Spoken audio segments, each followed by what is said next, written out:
হে hi everyone, good morning. আজকে এক জায়গায় ঘুরতে যাচ্ছি, আমার মাসির বাড়ি। চলো তোমাদের সাথে আবারও একটা নতুন ভিডিও নিয়ে চলে আসলাম। মাকে টাটা করে চলে গেলাম স্টেশনের দিকে। বাবা যাচ্ছে আমাকে স্টেশনে দিয়ে আসতে। যাচ্ছি এখন বাবার সাথে স্টেশনে। টোটোতে উঠলাম। আমাদের বাড়ির থেকে স্টেশনটা একটু দূর আছে, তো সেই কারণেই টোটোতে উঠলাম। মহারাজ চলে আসছে।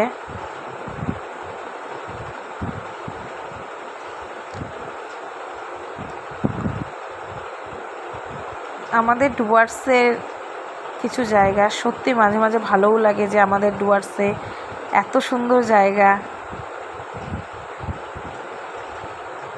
দেখেও ভালো লাগে, যে মাঝে মাঝে ডুয়ার্সে এত সুন্দর সুন্দর জায়গা, পাহাড়, মানে আর কালকের ওয়েদারটাও জাস্ট অসাম ছিল।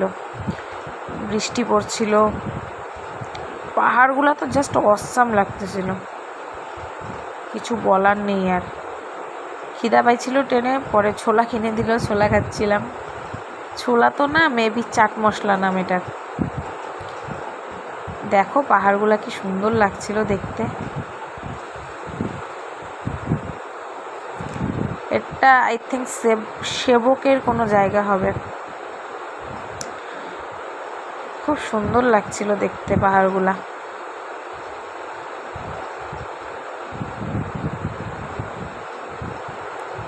আমি যাচ্ছি আমার মাসির বাড়ি শিলিগুড়ি। আসলে মাসি একা থাকে তো, মাসি আর বুনু। তো বুনুর শরীরটা খুব খারাপ করছিল, যেন মা বললো আজকে ছুটি, যা দেখে আয় একটু। আচ্ছা ঠিক আছে চলো যাওয়া যাক। তো মা গেল না, যেহেতু বাবার কাজের এখানে একটু দরকার, তো সেই কারণেই আমি গেলাম ওকে নিয়ে, না একটু দেখা করে আসি। চলেও আসছি, পৌঁছে গেছি শিলিগুড়িতে।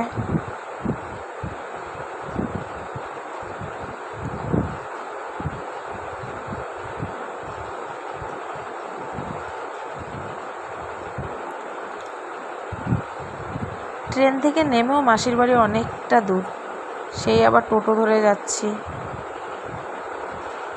পৌঁছে গেছি প্রায়, এটা মাসির বাড়ির সামনে রাস্তা।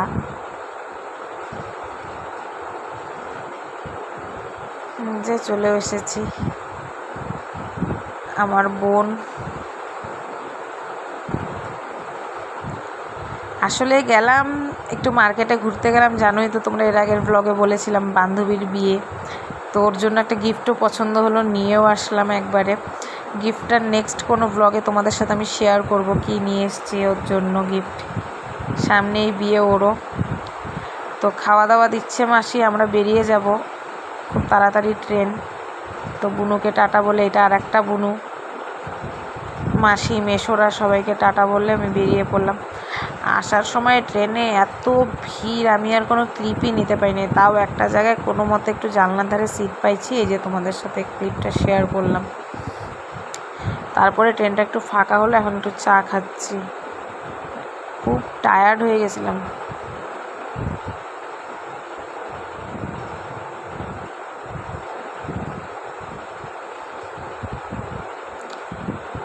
পৌঁছেও গেছি আলিপুরদুয়ারে। তো চলো টাটা, আবার নতুন ব্লগের সাথে দেখা হবে। বাই।